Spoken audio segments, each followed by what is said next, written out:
What are the costs to consider when you buy a property in Australia?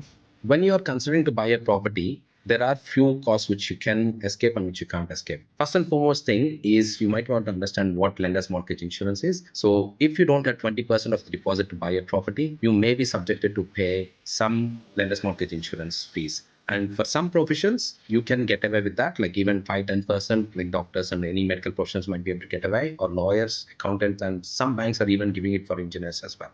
And the next thing what you might want to consider is depending on which bank you're going for your loan, we might have some fees attached to the application fees. Any major banks nowadays, they're not charging any application fees, but some of the minor lenders might have some application fees. And then the most important cost for you is the stamp duty. Stamp duty differs from state to state. You might want to see how much it costs for the state where you are in.